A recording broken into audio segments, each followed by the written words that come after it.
بسم اللہ الرحمن الرحیم۔ یہ آخری پارہ قیامت کے متعلق ہے۔ تقریباً سارا پارہ قیامت کے متعلق ہے۔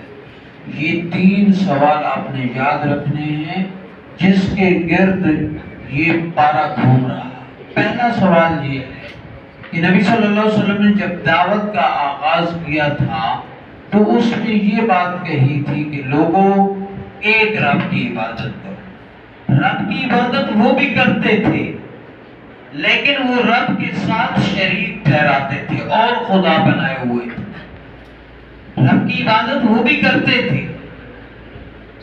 اللہ کے رسول نے جو ان کو دعوت دی تھی وہ یہ دعوت دی کہ صرف اور صرف اسی ایک رب کی عبادت کرو، باقی کو خدا نہیں۔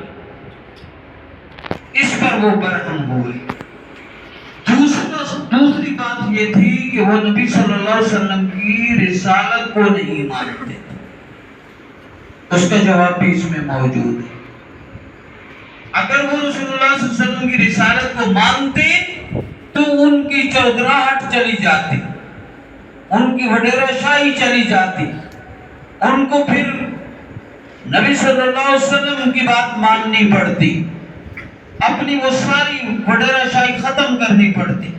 اور تیسری بات کہ رسول اللہ صلی اللہ علیہ وسلم نے فرمایا کہ ایک وقت آئے گا یہ سارے کا سارا نظام درم برم ہو جائے گا۔ جو تمہیں سورج نظر آ رہا ہے، چاند نظر آ رہا ہے، آسمان نظر آ رہا ہے، زمین نظر آ رہی ہے، ستارے اور سیارے نظر آ رہے ہیں، یہ ساری کی ساری چیزیں ختم ہو جائیں گی۔ وہ اس کو ماننے کے لیے تیار نہیں تھے۔ اور ساتھ ان کو کہا گیا تھا کہ تمہیں دوبارہ کھڑا کیا جائے گا، زندہ کیا جائے گا۔ جس طرح اب تمہارا جسم موجود ہے اسی طرح تمہارا جسم ہوگا اور اس کے اندر روح ڈالی جائے گی دوبارہ، اور تم اپنے رب کے سامنے جواب دے ہو۔ اس بات کو وہ ماننے کے لیے تیار نہیں۔ یہ 3 باتیں ہیں، ان 3 باتوں کا جواب اس کے اندر موجود ہے۔ اس وجہ سے زیادہ تر مشکل ان کو یہ دوبارہ کھڑا ہونا اور اللہ کے سامنے پیش ہونا، یہ ان کو بہت زیادہ شاق گزرتا تھا۔ اور اس کا پروپیگنڈا بھی اسی کا کیا تھا۔ کیوں کہ رسول اللہ صلی اللہ علیہ وسلم کو وہ اس طرح نہیں جھٹلا سکتے تھے کہ جس طرح وہ نہیں اس آپ کو مانتے تھے۔ کیسے کہ آپ صلی اللہ علیہ وسلم نے نبوت سے 40 سال پہلے انہی لوگوں کے درمیان گزارا اور آپ نے کبھی جھوٹ نہیں بولا تھا، آپ نے کبھی دھوکہ اور فراڈ نہیں کیا تھا۔ وہ سارے لوگ جانتے تھے، انہیں پتا تھا۔ تو اس لیے اس بات کو وہ معاشرے میں نہیں پھیلا سکتے تھے کہ نعوذ باللہ آپ جھوٹ بولتے ہیں، آپ یہ ہے وہ ہے۔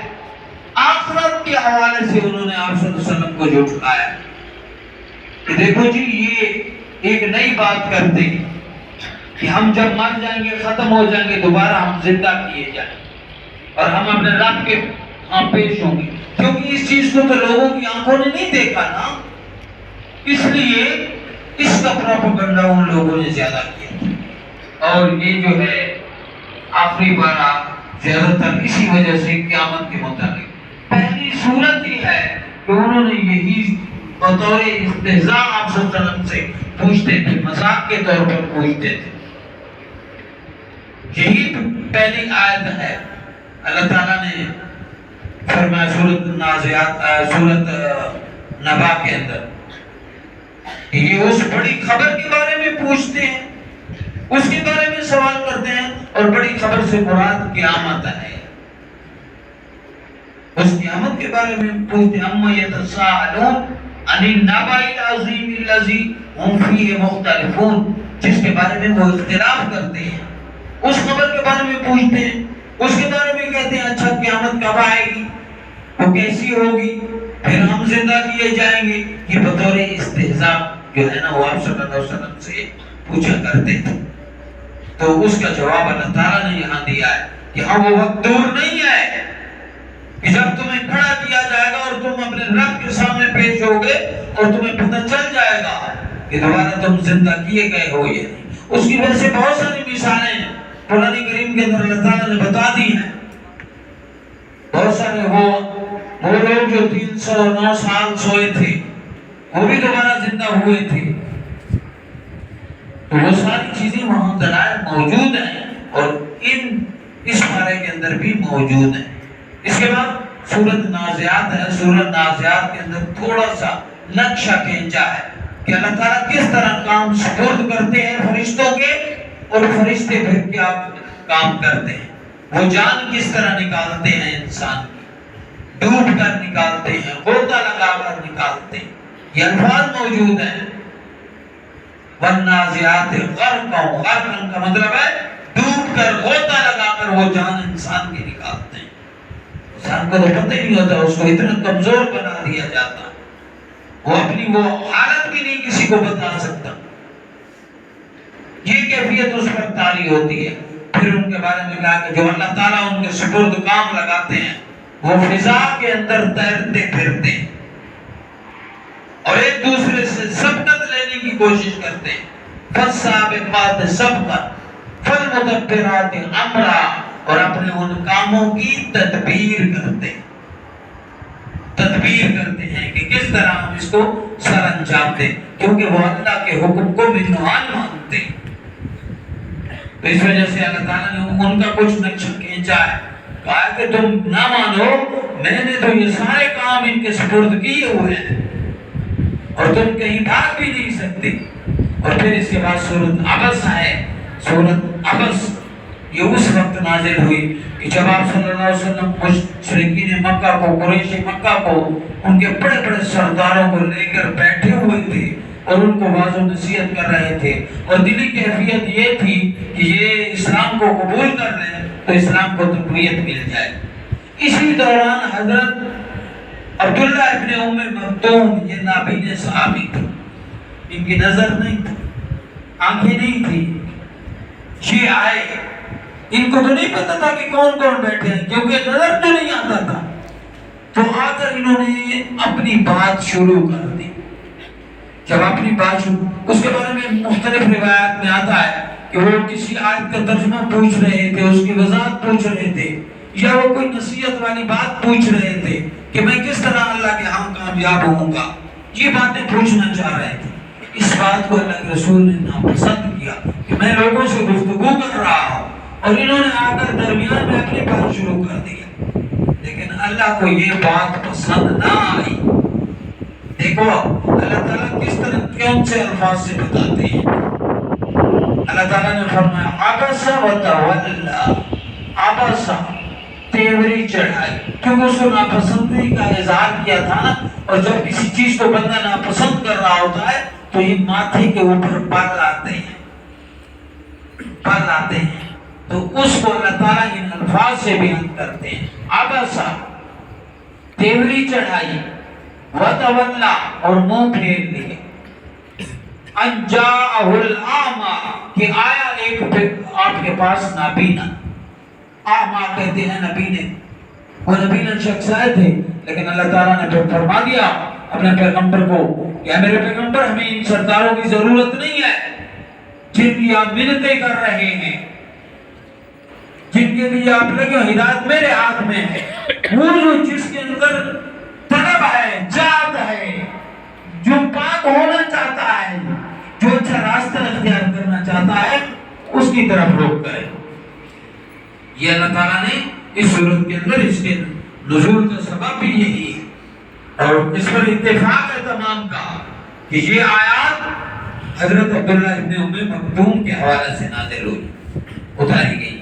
اس کے بعد اگلی جتنی صورتیں آ رہی ہیں تقریباً، سورۃ تکویر ہے، انفطار ہے، مطففین ہے، انشقاق ہے، بروج ہے، طارق ہے، اعلیٰ ہے، غاشیہ ہے، فجر ہے، بلد ہے، یہ ساری صورتیں تقریباً مختلف انداز کے اندر اللہ تعالیٰ کی آمد کا تذکرہ کرتے ہیں۔ کبھی کسی چیز کی قسم کھا رہے ہیں، کبھی بتا رہے ہیں کہ یہ آسمان جو نظر آ رہا ہے یہ پھٹ جائے گا، ختم ہو جائے گا، ریزہ ریزہ ہو جائے گا، کبھی کسی چیز کی قسمیں کھا رہے ہیں، کبھی کیا کر رہے ہیں، اس انسان کو سمجھا رہے ہیں، اور ساری باتیں یہ قیامت کے حوالے سے کہ تم یہ نہ سمجھو کہ ہمارے لیے یہی زندگی ہے، ہم یہاں عیش کر رہے ہیں، یہاں ہم وقت گزار رہے ہیں، نہیں، یہ عارضی زندگی ہے، یہ آخرت کے مقابلے میں قلیل ہے، یہ تھوڑی ہے، یہ چند روزہ ہے۔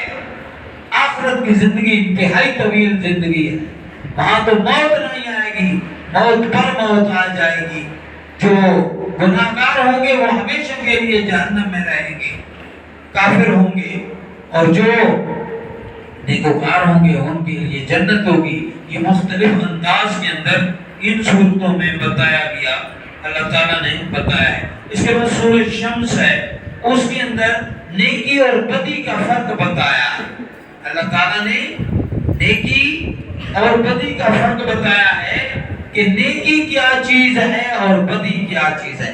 نیکی کو اختیار کرنے والا انسان کس طرف جائے گا، اس کا مقام کون سا ہوگا، اس کی جگہ کون سی ہوگی، اس کی رہائش کون سی ہوگی، وہ کہاں ٹھہرے گا۔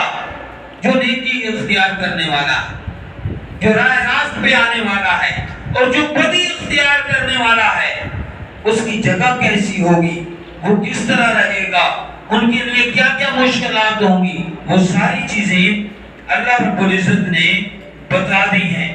اس کے بعد سورۃ لیل شروع ہوتی ہے، اس میں نیک انسان اور بد کا تذکرہ، ان کا موضوع آپس میں ملتا جلتا ہے کہ نیک انسان کون ہوتا ہے، بد کون ہوتا ہے۔ جو نیک ہوتا ہے اس کو معاشرہ کس نگاہ سے دیکھتا ہے، وہ اللہ کی نگاہ میں کیسے ہوتا ہے۔ جو بد ہوتا ہے اس کو معاشرہ کس نگاہ سے دیکھتا ہے، وہ اللہ کی نگاہ میں کیسے ہوتا ہے۔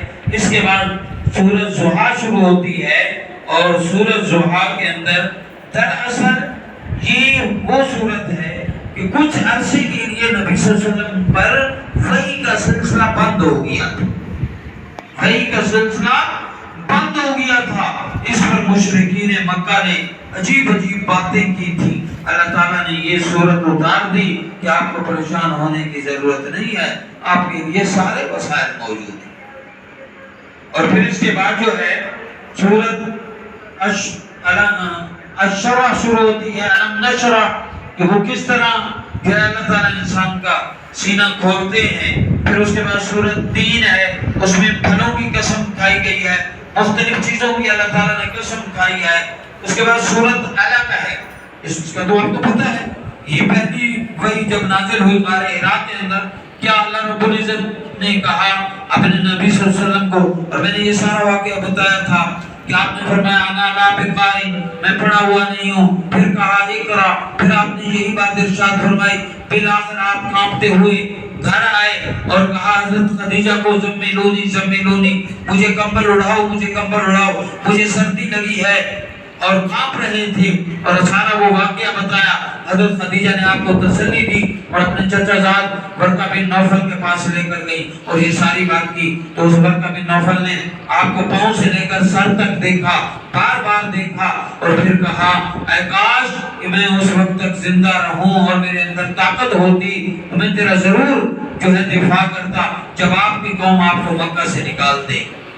یہ ورقہ بن نوفل نے اس وقت کہا تھا۔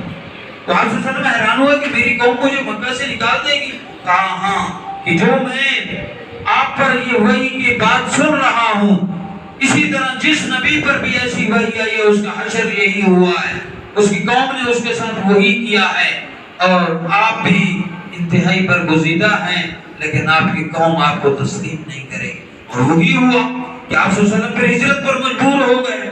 اور اس کے بعد جو ہے سورۃ قدر ہے، یہ آپ کو پتہ ہے، میں نے وضاحت کر دی تھی، جمعہ بھی یہ پڑھایا ہے کہ یہ وہ ہے اِنَّا أَنزَلْنَاهُ فِي لَيْلَةِ الْقَدْرِ، اس کے اندر قرآن نازل ہوا ہے، اس وجہ سے اس رات کو بڑی بابرکت ہے، بابرکت رات ہے۔ اور اس کا واقعہ کچھ یوں بھی ہے کہ پہلے اللہ تعالیٰ نے آپ صلی اللہ علیہ وسلم کے دل میں بات ڈال دی کہ یہ وہ رات ہے۔ پھر آپ صلی اللہ علیہ وسلم اپنے حجرے سے باہر نکلتے ہیں تو دو آدمی جھگڑ رہے ہوتے ہیں، آپ ان کے اندر صلح کروانے لگتے ہیں تو اللہ تعالیٰ آپ کے دل سے وہ بات نکال دیتے ہیں، محو کر دیتے ہیں، مٹا دیتے ہیں، ختم کر دیتے ہیں۔ آپ حضور صلی اللہ علیہ وسلم فرماتے ہیں کہ مجھے یاد نہیں ہے کہ وہ کون سا لمحہ اور کون سی رات ہے، اس لیے پھر کہا گیا ہے کہ میرا غالب گمان یہی ہے کہ ان کو آخری عشرے کی تاک راتوں کے اندر تلاش کرو۔ ممکن ہے 21 بھی ہو سکتی ہے، 23 بھی ہو سکتی ہے، 25 بھی ہو سکتی ہے، 27 بھی ہو سکتی ہے، 29 بھی ہو سکتی ہے، تو غالب گمان و غالب روایت تو 27 پر ہے، لیکن یہ ان میں سے کوئی نہ کوئی لمحہ ضرور ہے، اور یہ اللہ تعالیٰ نے اس لیے کیا ہے تاکہ صرف وہ ایک ہی لمحے کو لے کر نہ بیٹھ جائے، زیادہ سے زیادہ اللہ کی عبادت کریں، اللہ کے سامنے جو ہے وہ گڑگڑائیں، روئیں، معافی مانگیں، اور کیونکہ اللہ کی بارگاہ میں جانے والے ہیں۔ اور اس کے بعد جو ہے سورج زلزال ہے، وہ بھی قیامت کے موضوع پر ہے، وہی منظر ہے کہ جب اس زمین کو ہلا دیا جائے گا، اور یہ مشکل نہیں ہے، آپ کی آنکھوں کے سامنے بھی ہے کہ ایک سیکنڈ اللہ تعالیٰ ہلاتے ہیں، بستیوں کی بستیاں تباہ ہو جاتی ہیں۔ 2005 میں جو زلزلہ آیا تھا، ذرا غور کیجئے، بہت ساری بستیاں ایسی تھی کہ جو صفحہ ہستی سے بھی مٹ گئی تھی۔ ایک ہوتی ہے سنی سنائی بات، یہ میں اپنی آنکھوں سے دیکھ چکا ہوں، ان بستیوں کو کہ جو میں زلزلے سے پہلے دیکھی ہوئی تھی، اور اس کے بعد کیا تو اس میں ایک گھر بھی موجود نہیں تھا، یہ آپ کو دیکھا ہے، اور اس کی آواز تو قرآن میں موجود ہے، بتائے ہیں اللہ تعالیٰ نے۔ اور اس کے بعد جو ہے وہ سورۃ عادیات ہے، اس میں بھی اللہ تعالیٰ کبھی گھوڑوں کی قسمیں کھاتے ہیں، کبھی کسی چیز کی، کبھی کسی چیز کی، اور انسان کو سمجھاتے اور بتاتے ہیں کہ یہ دنیا ختم ہونے والی ہے، تم نے میرے پاس آنا ہے۔ اور اس کے بعد سورۃ قاریہ ہے، سورۃ تکاثر ہے، یہ مال کی کثرت جو انسان دنیا میں لگا ہوا ہے کہ بس یہی سارا کچھ ہے، یہ جمع کر رہا ہے، سارا کچھ یہی ہے۔ جب یہ انسان آنکھ بند کرتا ہے تو اس کو اپنے مال کا بھی پتہ نہیں ہوتا کہ وہ کتنی جگہ تقسیم ہوا ہے، اور اس کے تقسیم کرنے میں کتنی لڑائیاں ہوئی ہیں، کیا قتل و غارت ہوئی ہے، کیا کچھ ہوا ہے، وہ ساری کی ساری چیزیں جو ہیں فرمایا کہ یہ تمہیں فائدہ نہیں دے گی مال کی کثرت۔ سوا سورۃ اسد ہے، سورۃ ہمزہ ہے، سورۃ فیل ہے، یہ ایک بڑا عجیب واقعہ ہے۔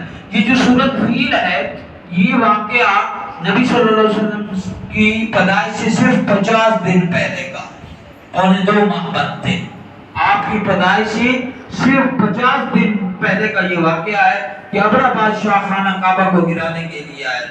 اس میں اور تفصیل بہت موجود ہے، میں مختصراً بتا رہا ہوں، وہ مٹانے کے لیے آیا تھا۔ اس وقت وہ سپر پاور تھا، اور اس کو اپنی فوج پر، اپنے اسلحے پر اور اپنے ساز و سامان پر گھمنڈ اور غرور تھا، اس وجہ سے وہ آیا تھا۔ اور اس وقت خانہ کعبہ کے متولی نبی صلی اللہ علیہ وسلم کے دادا حضرت عبد المطلب تھے، تو وہ آیا اور قریب آ کر پڑاؤ کیا۔ اب حضرت عبد المطلب کے بارے میں بھی آتا ہے کہ وجیحاً، بڑے روب والے شخص تھے، بڑے چہرے والے شخص تھے، بڑے روب والے تھے، لیکن ابرہ کا مقابلہ کہاں، اس کے پاس تو ساز و سامان ہے، اس کے پاس وہ اس وقت وہ ہاتھیوں پر جنگ کرتا تھا، ہاتھیوں پر سوار ہو کر آتا تھا۔ اور آتا ہے کہ اس وقت ان کے پاس ایک ایسا ہاتھی تھا جو انتہائی سپلایا ہوا تھا، وہ خود ہاتھی جنگ لڑتا تھا، وہ بجک وقت 2 آدمیوں کو مارتا تھا، اپنی سونڈ سے ایک آدمی کی گردن سے پکڑتا اور دوسرے آدمی کے سر میں مارتا تھا اس کو بڑے زور سے، جس سے وہ دونوں آدمی مر جاتے۔ ہاتھی کا زور تھا، تو اس کے لیے وہ انسان کیا ہے، لیکن جب پڑاؤ کیا، اور اسی دوران جو ہے حضرت عبد المطلب نبی صلی اللہ علیہ وسلم کے دادا کے اونٹ جو ہے کہیں چرتے چرتے چراگاہ کے قریب پہنچ گئے، تو ان لوگوں نے پکڑ لی۔ جب پکڑ لیے تو یہ نکلے اور سیدھا ہی ادھر ہی چلے گئے بغیر کسی خوف کے، کسی خطرے کے، کیونکہ یہ لڑنے تو گئے نہیں تھے، یہ تو اپنے اونٹوں کا مطالبہ کرنے گئے۔ اس نے سمجھا کہ ہم جو بیت اللہ پر حملہ کرنے کے لیے آئے ہیں، شاید یہ ہمیں روکنے کے لیے آئے، ہمارا مقابلے کے لیے آئے، تو کہتے ہیں چلو بات چیت کر لیتے ہیں۔ اس وقت وہ اونچی مسند پر بیٹھا ہوا تھا، جب اس نے عبد المطلب کو دیکھا، وجیح، میں نے آپ کو بتایا کہ بڑے روب والے چہرے والے تھے، تو آتے ہی وہ خود تھوڑا سا نا خوف زدہ ہو گیا ابرہ، اور اپنی اس مسند سے اتر گیا، اتر کر نیچے آیا اور نیچے پوچھا، ہاں کس لیے آئے ہو؟ کہا کہ میرے اونٹ یہاں چر رہے تھے اور آپ کی فوج نے پکڑ لیے ہیں، تو میں وہ لینے کے لیے آیا ہوں کیونکہ وہ میرے ہیں۔ اللہ نے کہا عبد المطلب بڑی عجیب بات ہے، ہم بیت اللہ کو گرانے آئے، ہم نے تو سمجھا کہ آپ اس کے بارے میں بات کریں گے اور آپ اپنے اونٹوں کی بات کرتے ہیں۔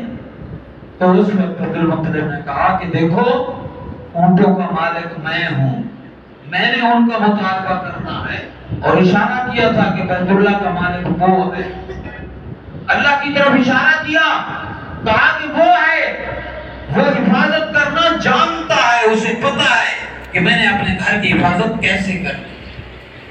تو پھر جب وہ واپس آیا تو پھر خانہ کعبہ کے قریب آیا اور آ کر غلاف کو پکڑا اور وہاں روئے اور کہا اللہ یہ ظالم بادشاہ آ گیا ہے، ہم کمزور ہیں، تجھے پتا ہے کہ ہم اس کا مقابلہ نہیں کر سکتے، یہ تیرا گھر ہے، تو نے اس کی حفاظت کرنی۔